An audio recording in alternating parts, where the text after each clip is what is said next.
Dieu soit loué. Bon, on espère que ça va se remplir ce matin parce que c'est un peu vide, mais c'est l'heure. On doit commencer. Bienvenue à tous dans la maison du Seigneur. Bienvenue particulier à notre frère Mehdi, pasteur à l'église de Jumet. C'est lui que Dieu va utiliser ce matin pour nous apporter la parole de Dieu. Bienvenue au milieu de nous. Je vous invite à vous lever. On va prier le Seigneur. On va présenter la réunion afin que le Seigneur ce matin nous fasse grâce d'entrer dans sa sainte présence, de réaliser sa présence. Bien sûr, Jésus, il habite déjà en nous. Mais ce matin, nous voulons réaliser ensemble la communion fraternelle dans la présence du Seigneur. Amen. Prions ensemble. Gloire à toi, Jésus. Seigneur Père, nous te remercions parce que ce matin, tu nous donnes encore une fois le privilège, la grâce, l'honneur de nous trouver dans ce lieu pour t'adorer, pour te louer avec les frères et sœurs. Et nous voulons, comme le psalmiste, célébrer et annoncer ton nom au milieu de l'assemblée. Nous voulons, oui, te louer par nos chants. Accepte les chants, les prières que nous t'offrirons ce matin. Et nous te demandons aussi de parler à nos cœurs, Seigneur. Nous avons besoin de ta nourriture, de la nourriture qui vient du ciel, afin d'être fortifiés. Tu connais les temps que nous vivons, mais nous te demandons qu'à travers ces épreuves, puisses-tu nous fortifier davantage, Père. Nous te remercions, nous te louons dans le nom de Jésus. Amen. Louons le Seigneur ensemble. Alléluia. Amen, le Seigneur soit loué. Nous voulons bénir le nom du Seigneur ce matin. Alléluia. Nous voulons le louer, l'adorer pour sa merveilleuse grâce.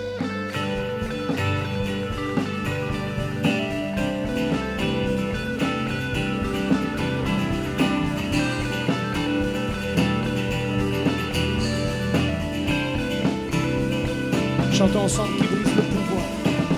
Qui brise le pouvoir du mal de la mort, qui aime d'un amour si puissant, si fort. C'est le roi de gloire, il est le roi des rois. Qui secoue la terre par un saint tonnerre, qui nous émerveille par tant de mystères. C'est le roi de gloire.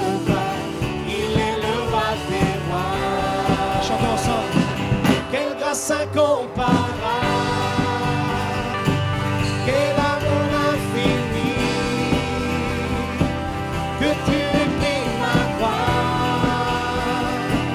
que tu sois mort pour moi, tu as payé le prix, pour qu'enfin je sois libre. Oh, oh, oh, Jésus, je te chante pour ce que tu as fait.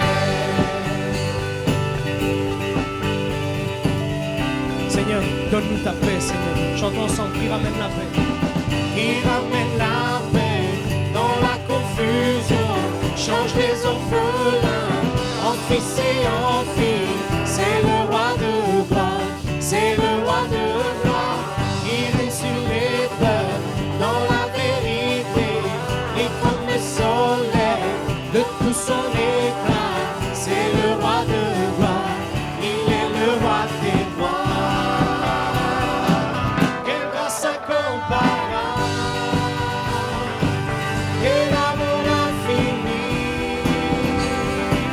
que tu aies pris ma croix, que tu sois mort pour moi, tu as payé le prix, pour qu'enfin je sois libre. Oh, oh, oh, Jésus, je te chante pour ce que tu as fait. Nous voulons adorer l'agneau, frères et sœurs. Nous voulons élever celui qui a tout donné à la croix pour nous. Celui qui a donné sa vie pour chacun de nous, pour que nous ayons la vie éternelle. Amen.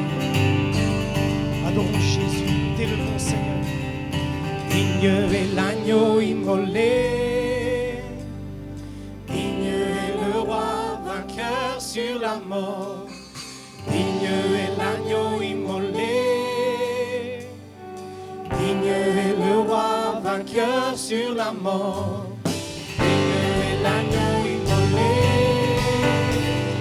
digne est le roi vainqueur sur la mort. Digne est l'agneau immolé, digne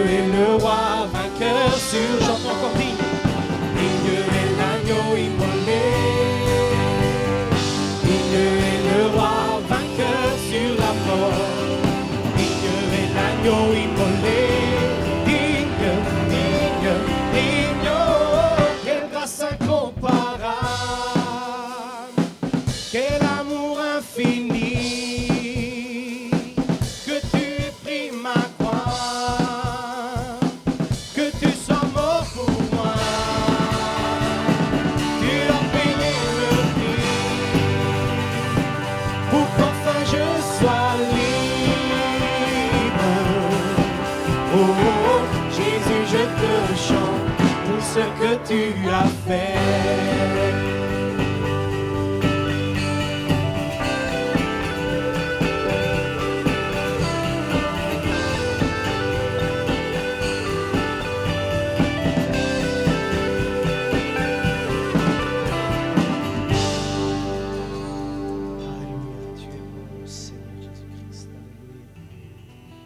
Nous avons soif de ta présence, Jésus-Christ.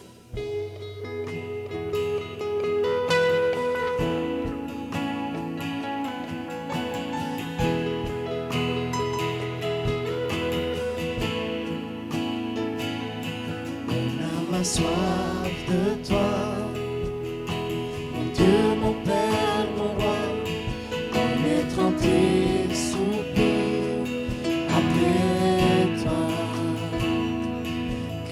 Ton cœur de paix, la source qui désaltère, rafraîchit mon âme de toi. Chantons, mon âme a soif. Mon âme a soif de toi, mon Dieu, mon Père, mon roi, mon être entier soupir après toi. De ton cœur de paix, la source qui désaltère, rafraîchit mon âme de toi. Viens inonder mon cœur, viens inonder mon âme, viens inonder mon être entier. Viens inonder mon cœur, viens inonder mon âme, viens inonder mon être entier.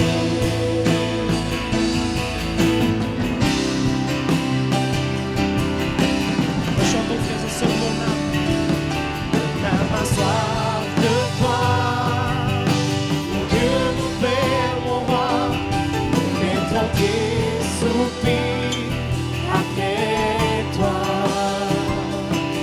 De ton cœur de paix, la source qui désaltère, rafraîchit mon âme de toi.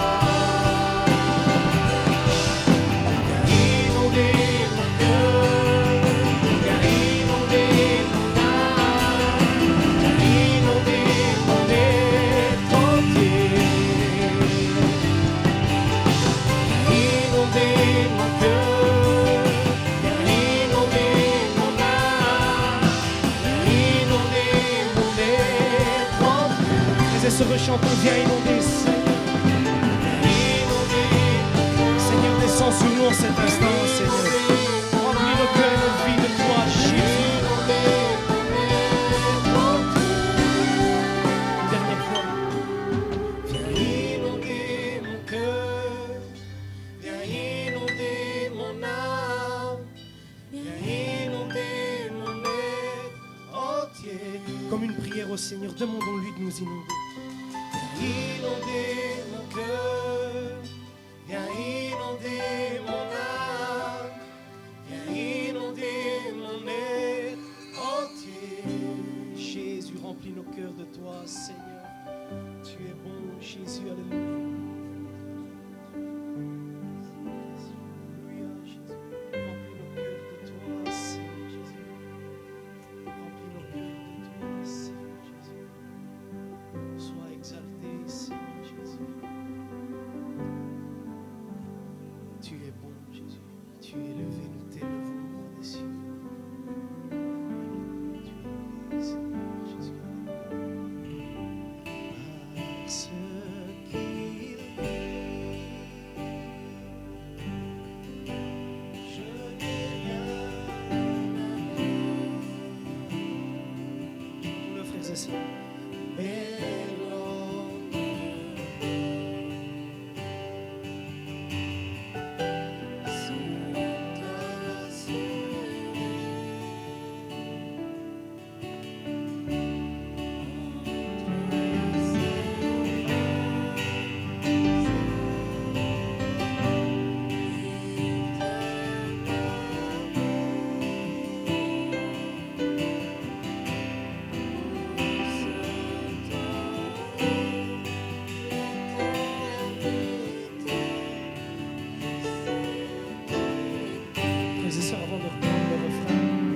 Est-ce que nous considérons vraiment que nos vies est entre les mains du Tout-Puissant? Est-ce que nous considérons réellement cela? Est-ce que nous plaçons toute notre confiance en lui? Si nous chantons ce chant, c'est que nous croyons vraiment que parce que lui est vivant, alors nous pourrons vivre. Même si nous mourrons sur cette terre, mais par lui nous avons la vie éternelle, frères et sœurs. Nous n'avons rien à craindre de nos lendemains.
Alléluia, Alléluia, Alléluia. Le peuple de Dieu a une espérance dans son Seigneur qui a vaincu sur la mort.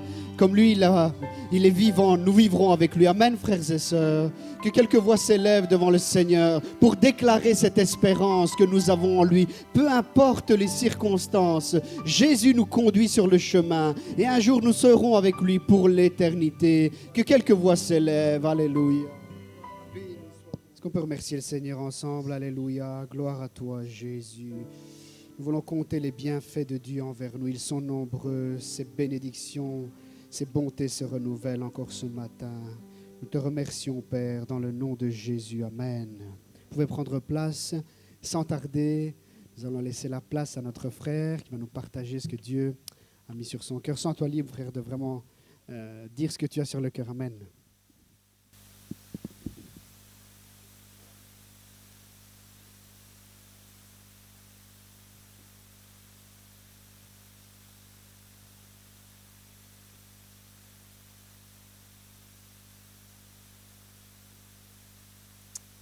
Béni soit le Seigneur qui nous rassemble et qui nous fait du bien parce que nous sommes dans sa maison, nous sommes auprès de lui et en plus nous sommes auprès de lui ensemble.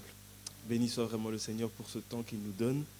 Et je voudrais aussi remercier le pasteur Damiano et puis toute l'équipe de responsables ici pour la confiance et pour cette occasion aussi de passer un temps avec des frères et sœurs pour bénir Dieu, mais aussi et surtout pour nous mettre à l'écoute de sa parole, parce que Jésus a dit « ta parole est la vérité ». Et nous avons tout intérêt à nous mettre à l'écoute de la vérité de la parole de Dieu. C'est la vérité dont nous avons besoin pour nos vies, c'est la vérité dont nous avons besoin pour nos familles, c'est la vérité dont notre monde a besoin, la parole de Dieu. Alors sans plus tarder, nous allons nous plonger dans la parole de Dieu pour écouter ce que le Seigneur veut nous dire. Et en fait, nous allons lire deux textes qui se trouvent tous les deux dans le Premier Testament, dans l'Ancien Testament. Et premièrement, Exode chapitre 17.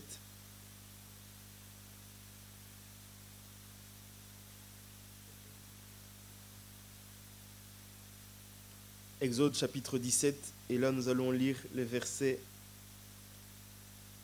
1 à 13. Exode 17, versets 1 à 13. Voici ce qui est écrit. Toute l'assemblée des enfants d'Israël partit du désert de Sin selon les marches que l'Éternel leur avait ordonnées, et ils campèrent à Réphidim, où le peuple ne trouva point d'eau à boire. Alors le peuple chercha querelle à Moïse. Ils dirent, « Donnez-nous de l'eau à boire. » Moïse leur répondit, « Pourquoi me cherchez-vous querelle? Pourquoi tentez-vous l'Éternel ?» Le peuple était là, pressé par la soif, et murmurait contre Moïse. Il disait, « Pourquoi nous as-tu fait monter hors d'Égypte pour nous faire mourir de soif, moi, mes enfants et mes troupeaux ?» Moïse cria à l'Éternel en disant, « Que ferai-je à ce peuple? Encore un peu, et ils me lapideront. » L'Éternel dit à Moïse, « Passe devant le peuple et prends avec toi des anciens d'Israël. Prends aussi dans ta main ta verge avec laquelle tu as frappé le fleuve et marche. Voici, je me tiendrai devant toi sur le rocher d'Horeb. Tu frapperas le rocher et il en sortira de l'eau et le peuple boira. » Et Moïse fit ainsi aux yeux des anciens d'Israël. Il donna à ce lieu le nom de Massa et Mériba parce que les enfants d'Israël avaient contesté et parce qu'ils avaient tenté l'Éternel en disant « L'Éternel est-il au milieu de nous ou n'y est-il pas ?» Amalek vint combattre Israël à Réphidim. Alors Moïse dit à Josué, « Choisis-nous des hommes, sors et combat Amalek. Demain, je me tiendrai sur le sommet de la colline, la verge de Dieu dans ma main. » Josué fit ce que lui avait dit Moïse pour combattre Amalek, et Moïse, Aaron et Our montèrent au sommet de la colline. Lorsque Moïse élevait sa main, Israël était le plus fort, et lorsqu'il baissait sa main, Amalek était le plus fort. Les mains de Moïse étant fatiguées, ils prirent une pierre qu'ils placèrent sous lui, et il s'assit dessus. Aaron et Hur soutenaient ses mains, l'un d'un côté, l'autre de l'autre, et ses mains restèrent fermes jusqu'au coucher du soleil.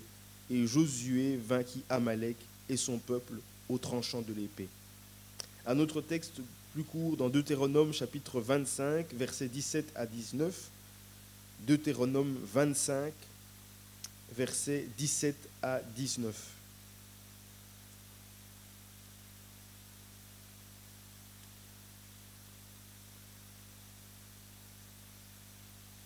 Il est écrit, « Souviens-toi de ce que te fit Amalek pendant la route, lors de votre sortie d'Égypte, comment il te rencontra dans le chemin et sans aucune crainte de Dieu, tomba sur toi par derrière, sur tous ceux qui se traînaient les derniers pendant que tu étais là et épuisé toi-même.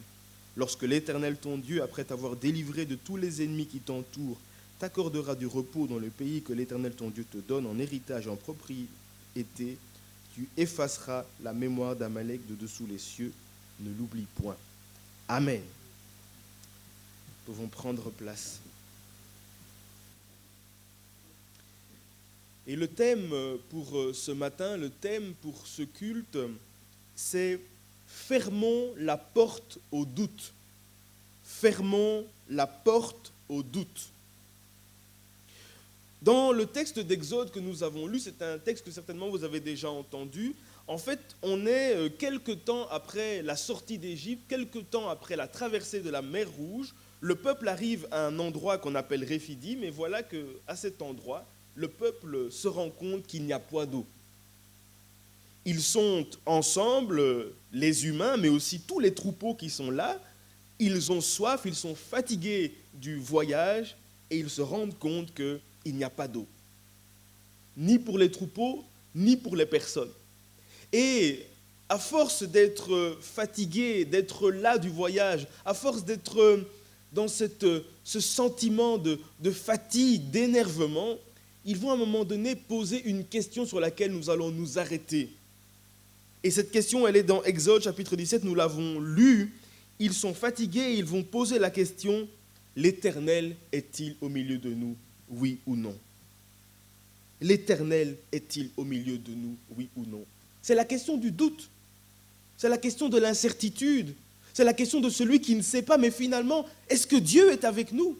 Est-ce que Dieu est là dans ce moment de souffrance? Est-ce que Dieu nous accompagne? Est-ce que Dieu est toujours à nos côtés?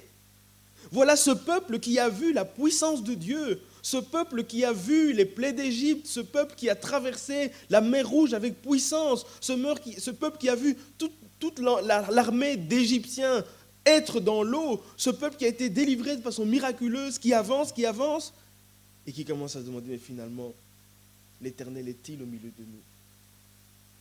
Dieu est-il encore avec nous? Avons-nous encore la présence miraculeuse de Dieu, la présence toute puissante de Dieu?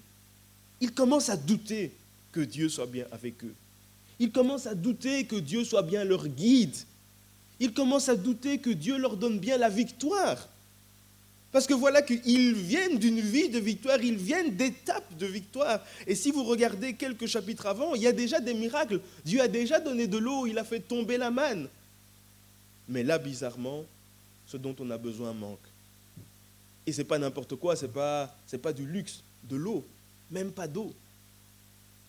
Quand on parle du peuple d'Israël, il faut toujours bien se dire que ce n'était pas quelques personnes, c'était tout un peuple avec des enfants, avec des dames enceintes, avec des personnes âgées, avec des troupeaux.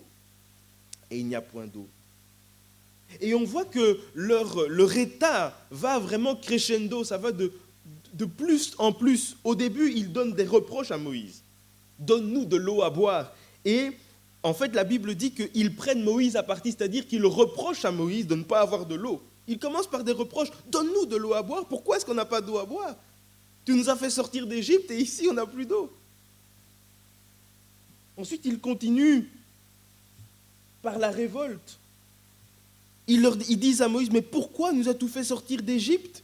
Est-ce pour nous faire mourir ici, nous, nos enfants et nos troupeaux? Ils se révoltent contre Moïse et quelque part par là, ils se révoltent contre Dieu parce qu'ils sont dans un temps de manque. Et il y a même aussi des menaces parce qu'à un moment donné, Moïse dit à Dieu, mais si ça continue, ils vont me tuer à coups de pierre. C'est ça qu'on appelle la lapidation. Quand il dit ils vont me lapider, c'est ils vont me tuer à coups de pierre. Imaginez l'atmosphère qui était là. Plus d'eau. Après avoir vu la magnifique puissance de Dieu, ce peuple est découragé, ce peuple est au plus bas et il pose la question, mais l'Éternel est-il au milieu de nous?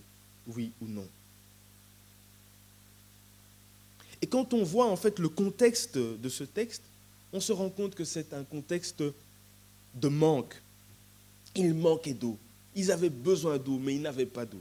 C'était un contexte de querelle. Il y avait de l'animosité entre le peuple et Moïse. Il y avait de l'animosité entre les gens. C'est un contexte de confusion, mais finalement, où sommes-nous? Où allons-nous? C'est un contexte de doute, c'est un contexte d'instabilité. Et c'est dans ce contexte qu'à un moment donné, cette question va monter du plus profond de leur cœur. L'Éternel est-il au milieu de nous, oui ou non? Et en fait, quand on étudie le texte, ça ne paraît pas forcément en français, mais dans la langue originale, on voit qu'il y a un lien direct entre la question qu'il pose et l'attaque qui vient juste après l'attaque d'Amalek. On nous dit, il pose la question, l'Éternel est-il au milieu de nous? Et ensuite on nous dit, Amalek vint attaquer Israël à Réphidim. En fait, et si vous avez bien lu aussi le texte de Deutéronome, on comprend que Amalek a profité du doute, de la faiblesse dans laquelle était le peuple, de la vulnérabilité dans laquelle était le peuple pour l'attaquer. Amalek a senti que le peuple était dans un temps de faiblesse, un temps de doute, un temps de confusion. Et il a profité de cet instant pour attaquer le peuple et pour essayer de lui faire le plus grand mal.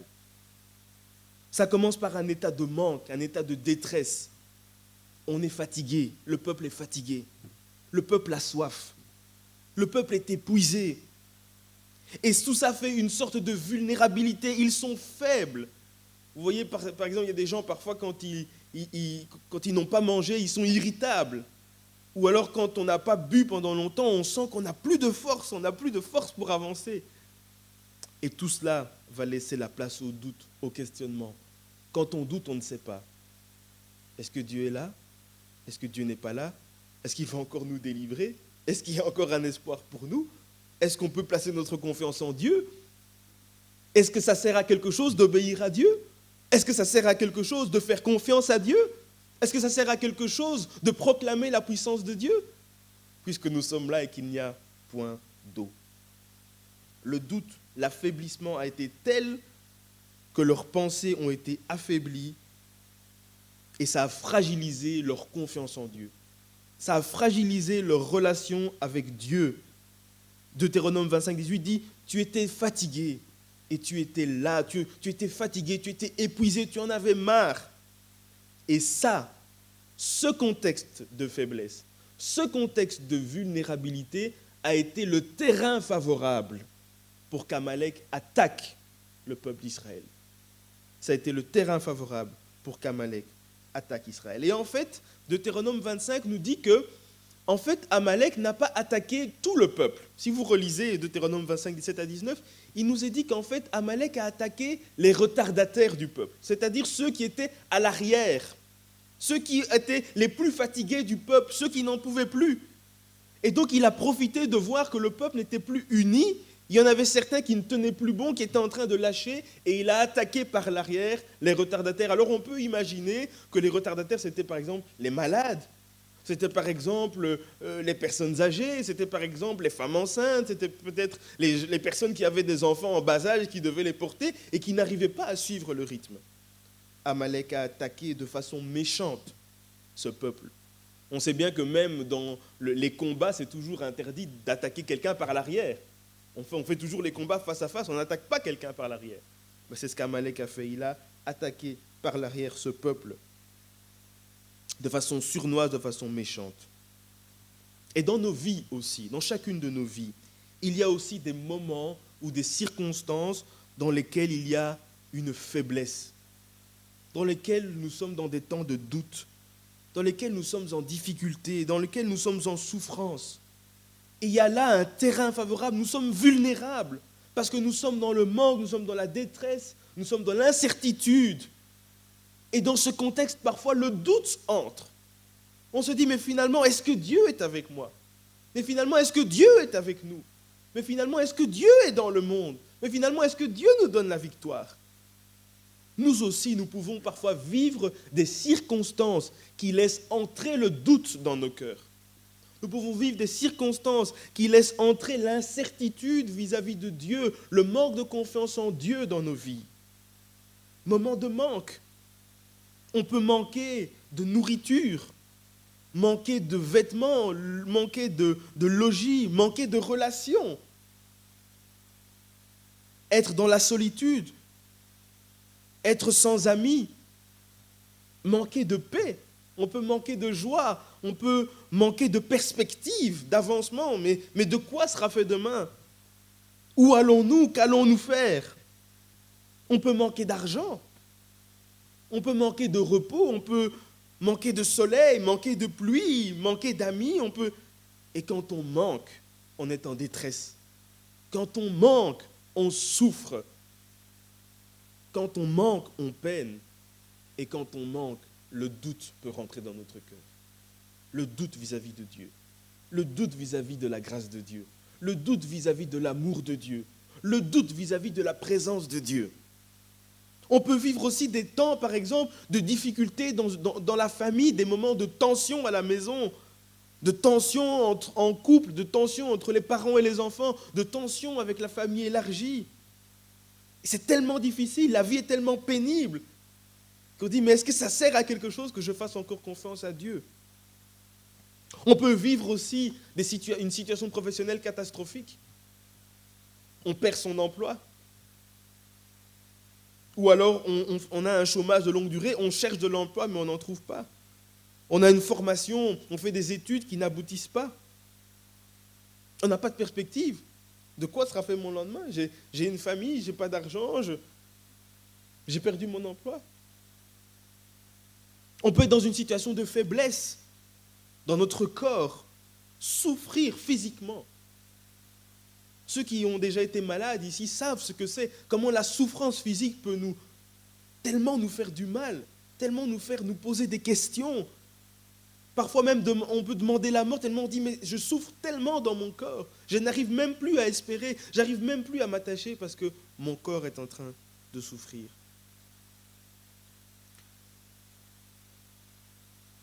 Pensons à toutes ces personnes qui doivent passer des examens et des examens sans cesse, sans savoir de quoi ils sont malades. on souffre.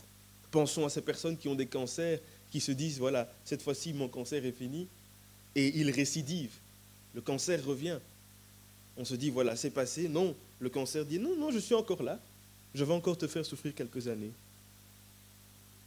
Situation de manque, situation de détresse. Mais pensons aussi plus concrètement à la situation Covid que nous vivons.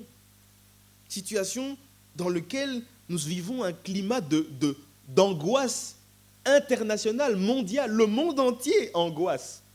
Le monde entier se pose des questions. Le monde entier ne sait pas de quoi sera fait demain.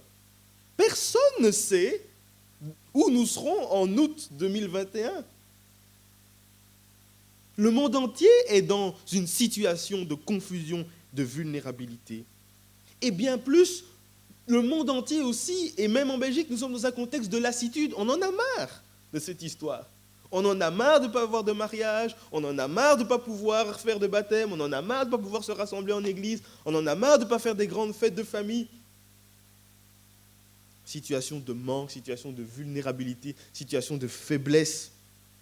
On en a marre de voir que nos efforts ne portent pas de fruits. On fait des efforts, on essaie de respecter les mesures, mais malgré tout, on est toujours là-dedans.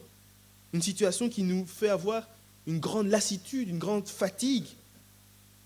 Et dans ce contexte, aujourd'hui, nous pouvons aussi laisser la place au doute. Nous pouvons aussi ouvrir la porte au doute et commencer à nous dire, mais finalement, Seigneur,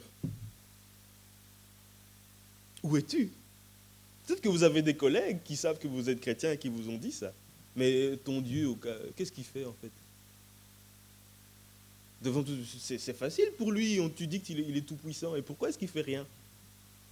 Vous ne priez pas, vous les chrétiens ? Où est Dieu quand je souffre ? On peut se poser ces questions, soit dans nos vies personnelles, soit dans cette situation. Dieu est-il bien à mes côtés quand je souffre ? Dieu est-il là quand je souffre ? Dieu est-il bien présent ? Est-ce qu'il me soutient bien ? Est-ce qu'il va ouvrir des portes pour moi ? Est-ce qu'il va permettre un avenir pour ma vie ? Est-ce qu'il voit ma souffrance ? Est-ce qu'il entend mes cris ?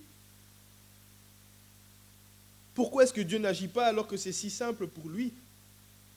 Oui, la souffrance, la peine, le doute, comme les enfants d'Israël, ça peut entrer et ça peut laisser la porte ouverte à Amalek pour venir nous attaquer, pour venir faire vaciller notre foi, pour attaquer notre relation avec Dieu, pour attaquer notre engagement, pour attaquer nos convictions. On peut douter de l'amour de Dieu. Est-ce que Dieu m'aime encore pour me faire vivre de telles circonstances ? On peut douter des promesses de Dieu. Les promesses de Dieu sont-elles vraies ? On peut douter de la présence de Dieu. Est-il bien à mes côtés ? On peut douter de la bienveillance de Dieu. Est-ce que Dieu me veut du bien ? On peut douter de l'œuvre de la croix, mais finalement, dans cette situation de péché que je suis, est-ce que moi, je vais encore être pardonné ? Est-ce qu'il y a encore un pardon pour moi ? Est-ce que moi, j'ai encore la vie éternelle ? On peut même aussi douter de l'intérêt d'obéir à Dieu.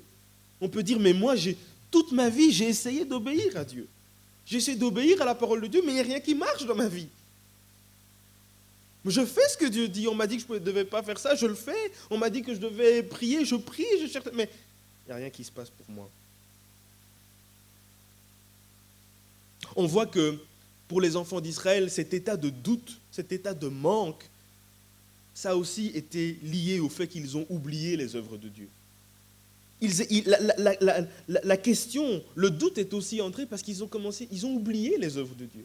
Si vous lisez, en fait, si vous prenez votre Bible et que vous prenez Exode 17, vous allez voir que si vous tournez 2 pages avant, on est à la sortie d'Égypte et au cantique. Il y a le fameux cantique de Exode chapitre 15 dans lequel on célèbre la puissance de Dieu. Le peuple de Dieu, ils avaient complètement oublié. Ils avaient complètement oublié la puissance de Dieu avec eux, tellement le manque était présent, tellement ils avaient vu la puissance de Dieu, ils avaient vu les œuvres de Dieu, mais c'est dans un état où ils ont complètement oublié, ils sont passés à autre chose.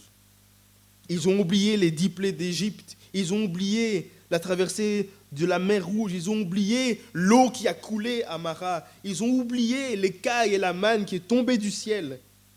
Après avoir vu les œuvres puissantes de Dieu, ils ont tout oublié. Et ils ont remis en question la présence de Dieu et son accompagnement. Est-ce que c'est bien Dieu qui nous guide dans notre chemin ? Oui, frères et sœurs, dans ce temps dans cette situation Covid, mais aussi dans chacune de nos vies, pour nos situations de souffrance, nous devons fermer la porte au doute. Nous devons fermer la porte au doute. Nous devons empêcher le doute d'entrer dans nos vies. Et nous devons empêcher le doute d'entrer dans nos vies, d'entrer dans nos cœurs, empêcher le doute de semer la zizanie dans notre espérance, empêcher le doute de nous empêcher de nous bloquer dans notre avancement envers Dieu. Nous tous qui sommes enfants de Dieu, nous tous qui sommes rachetés par Jésus-Christ, nous sommes appelés à une vie de victoire avec Dieu. Dieu nous a destinés à une vie de victoire, à être victorieux sur nos épreuves, à surmonter, à passer au-dessus, à aller de l'avant. Mais lorsque nous laissons le doute entrer en nous, lorsque nous laissons le doute s'installer dans nos cœurs, nous sommes destinés à la défaite. Le doute ouvre la porte à la défaite. Vous voyez combien il est dit, Amalek est entré parce qu'ils étaient dans cet état de faiblesse. Amalek a profité de leur faiblesse. Et le doute aussi bloque la puissance de Dieu. L'incrédulité bloque Dieu veut agir, Dieu veut toucher. Mais lorsque nous sommes dans le doute, cela bloque la puissance de Dieu. Alors en quelques points, comment fermer la porte au doute? Comment fermer la porte au doute? Premièrement, pour fermer la porte au doute, veillons et prions pour tenir ferme au jour de la faiblesse. Veillons et prions pour tenir ferme au jour de la faiblesse. Jésus a dit, veillez et priez afin que vous ne tombiez pas dans la tentation. L'esprit est bien disposé, mais la chair est faible.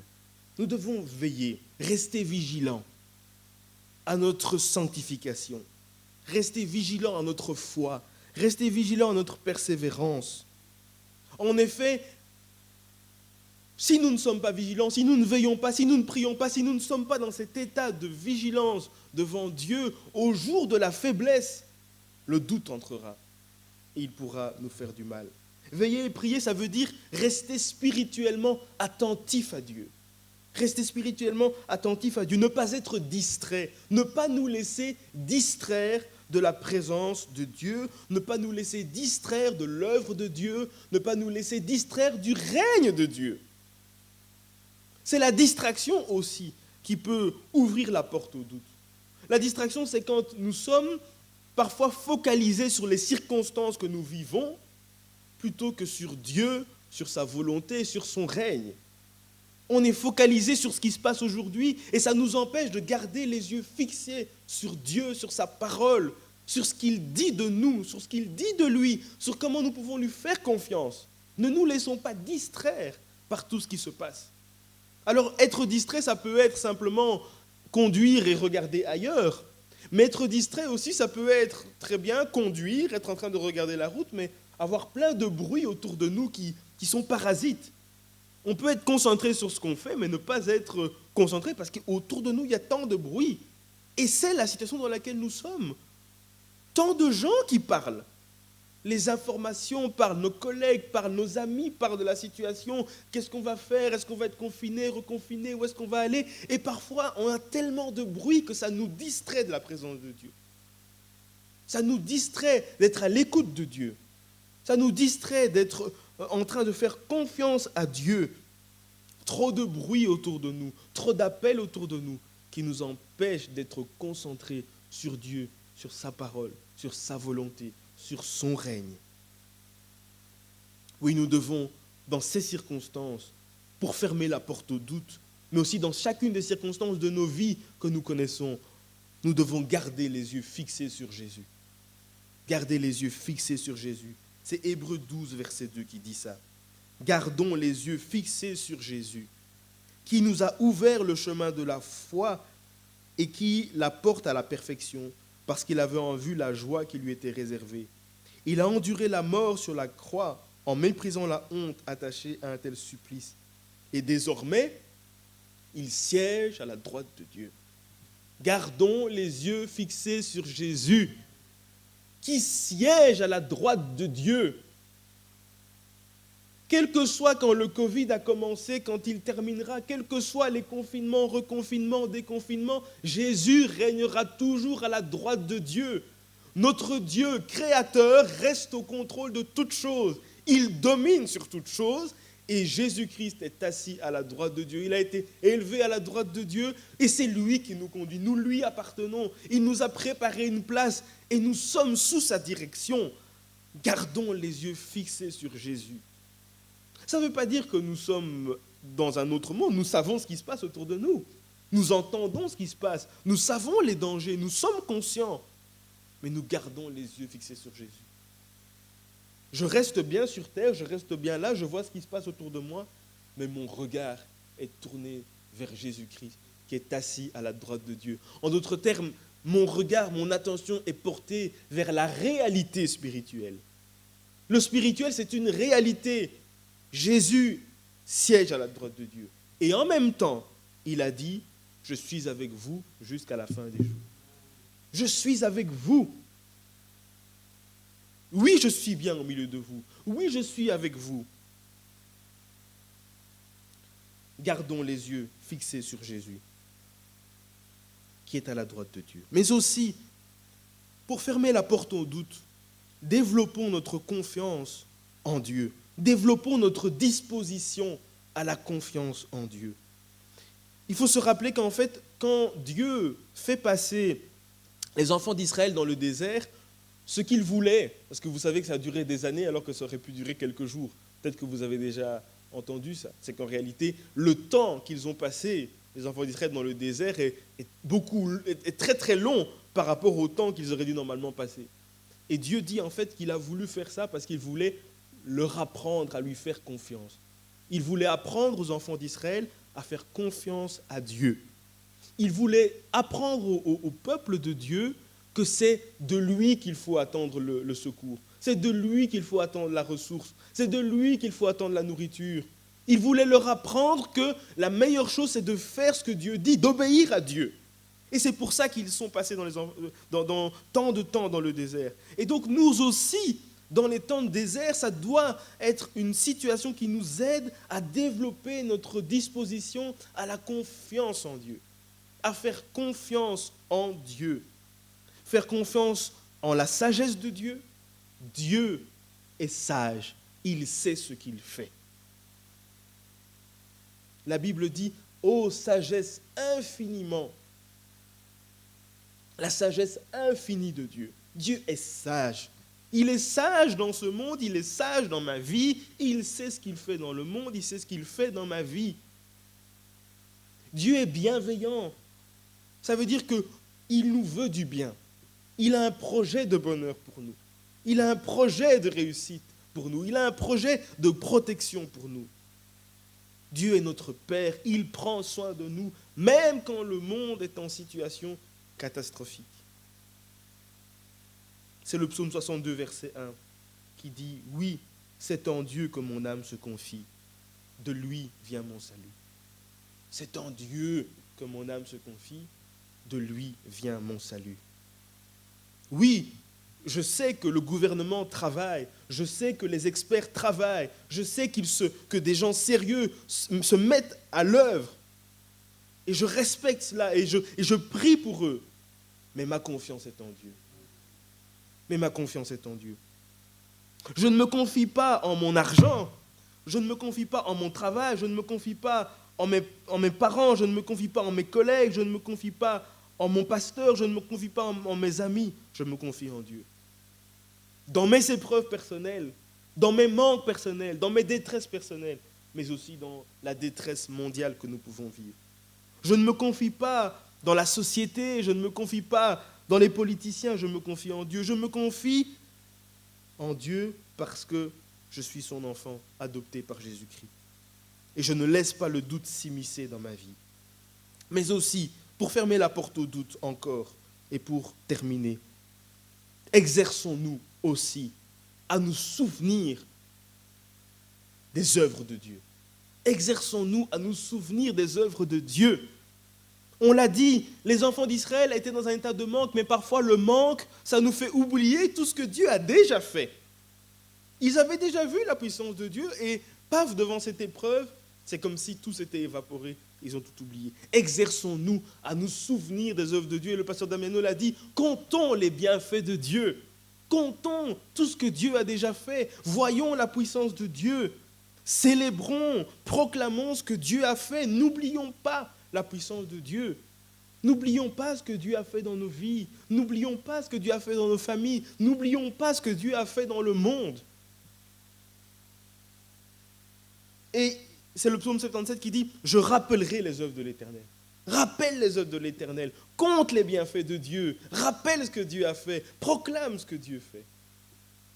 Mais pas seulement proclamer, pas seulement se souvenir, mais aussi vivre dans la reconnaissance. Un élément majeur pour passer les temps d'épreuve, c'est d'être reconnaissant. C'est de garder un cœur reconnaissant malgré le manque. Garder un cœur reconnaissant malgré que tout ne va pas bien. Seigneur, c'est la Bible qui dit « abondez en actions de grâce ». Que votre vie abonde de reconnaissance, abonde d'actions de grâce. Et même dans cette situation, je peux vivre une vie dans laquelle je rends sans cesse grâce à Dieu. Merci Seigneur parce que je suis en vie. Merci parce que je peux manger à ma faim. Merci parce que j'ai une famille. Merci parce que j'ai un endroit pour dormir. Merci parce que je connais ta parole. Merci parce que je te connais. Merci parce que j'ai une espérance vivante en Jésus-Christ. Merci parce que tu me donnes de la force. Merci parce que j'ai des amis. Merci parce que j'ai une église. Merci parce que je fais partie de ton peuple. Oui, souvenons-nous des bienfaits de Dieu. Entraînons-nous à être reconnaissants. Entraînons-nous à compter tout ce que Dieu fait pour que ce ne soit pas le manque qui occupe toute notre attention, mais que nous ayons aussi notre attention tournée vers la puissance de Dieu. Et pour terminer cette fois-ci, fortifions ceux qui sont en arrière.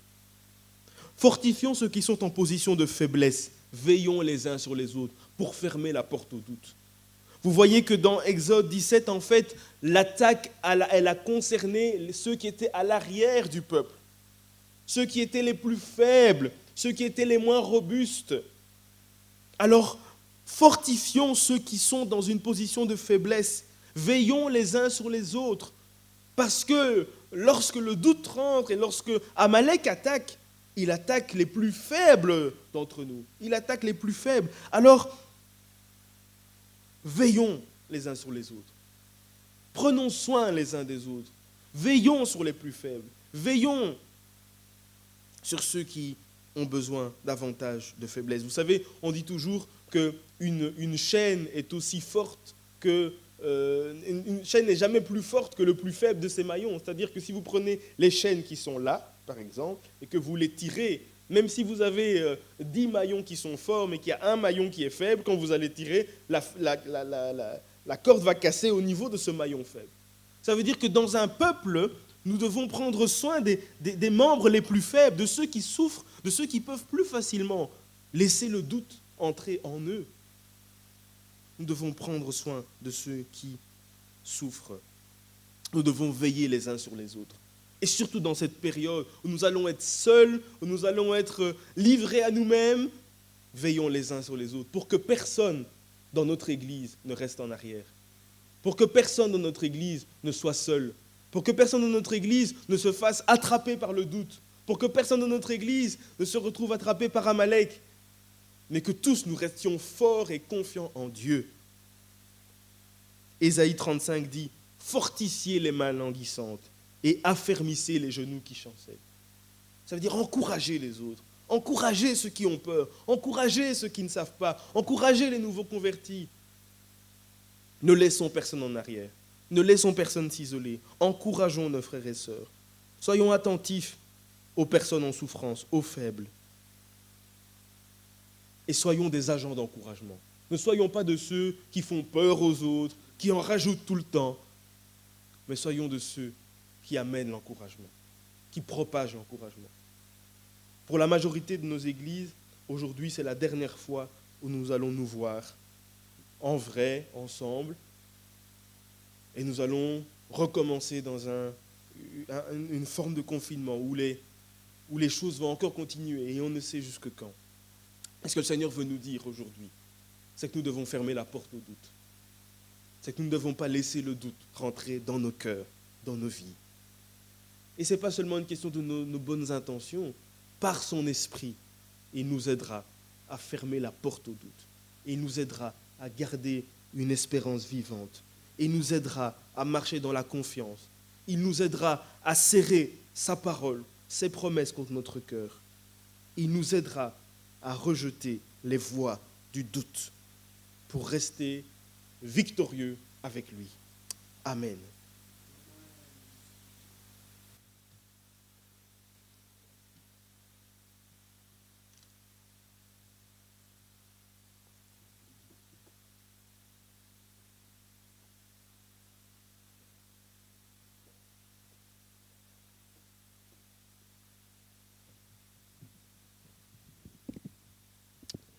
Alléluia. La parole de Dieu a été donnée. Le Seigneur est bon. Amen. Je vous invite à vous lever. Je voudrais qu'on se tienne quelques instants dans la présence du Seigneur et qu'on mette tout de suite en pratique la parole de Dieu. Peut-être en fermant les yeux, c'est plus facile. Comptons les bienfaits de Dieu. Vraiment, mettons-nous devant Dieu et disons au Seigneur, Seigneur, est-ce que je suis en train de traîner la patte spirituellement? Est-ce que je suis en danger? Alors si je le suis, en cet instant, viens me fortifier. Demandons au Seigneur, comme on l'a entendu, d'être des agents d'encouragement. Que pendant ce confinement, on ne puisse pas dire « il n'y a personne qui a pensé à moi », mais qu'on puisse dire « moi je veux penser à mes frères et à mes sœurs, je veux prier pour eux, je veux les appeler, je veux les encourager ». Et nous voulons prier aussi que si nous sommes faibles, si nous sommes un maillon faible, vraiment que le Seigneur nous fortifie, qu'on ne puisse pas laisser l'avantage à l'ennemi, mais qu'on puisse garder l'unité malgré les conflits ou les désaccords qu'il peut y avoir, que l'amour de Dieu puisse primer en nous et qu'on puisse rester unis afin que Amalek ne puisse pas avoir le dessus sur nous. Amen, frères et sœurs. Invoquons le nom du Seigneur ensemble, qu'ensemble on puisse élever la voix vers le Seigneur et donner gloire à Dieu et parler avec le Seigneur et goûter encore de ces instants de communion fraternelle. Gloire à ton nom. Dis-le dans le fond de ton cœur. Seigneur, fortifie-moi. Je veux vraiment être ce Barnabas, cet enfant d'encouragement pour les autres. Alléluia. Gloire à toi, Jésus. Béni soit ton nom. Oui, Seigneur, aide-nous à veiller aussi, à garder les yeux fixés sur toi, à continuer à prier, à rester en communion intime avec toi. Oh Seigneur, malgré les manques, qu'on ne puisse pas douter, viens fortifier nos cœurs, viens nous faire asseoir sur ta parole et tes promesses, Seigneur. Alléluia. Gloire à toi, Jésus.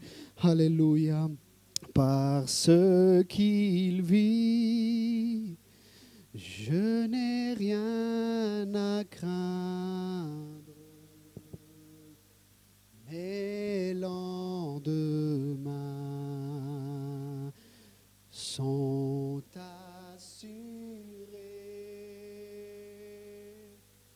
Entre ses mains, il tient ma vie. Pour ce temps et l'éternité, je sais qu'il vit. On va le rechanter avec douceur, d'un seul cœur, d'une seule voix, avec cette espérance. Nous sommes l'armée du Seigneur, nous avons la victoire sur l'ennemi. Gloire à toi, Jésus, parce qu'il vit.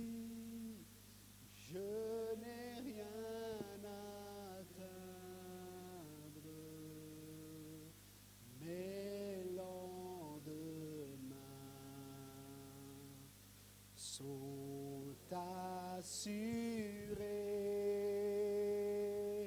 entre ses mains, il tient ma vie. Pour ce temps et l'éternité, je sais qu'il vit. Alléluia, gloire à toi, Jésus. Seigneur, nous te remercions parce que peu importe ce qui se passe autour de nous, nous gardons les yeux fixés sur toi. Toi, tu es à la droite du Père, tu intercèdes pour nous. Nous l'avons encore entendu ce matin. Nous te remercions de nous accompagner dans nos demeures et que durant ce temps, nous puissions nous fortifier dans ta parole, nous fortifier dans ta présence. Nous te rendons gloire et honneur pour ce que tu as fait, pour ce que tu fais et pour ce que tu feras en nous, dans nos familles, au milieu de ton Église. Dans le nom de Jésus. Amen.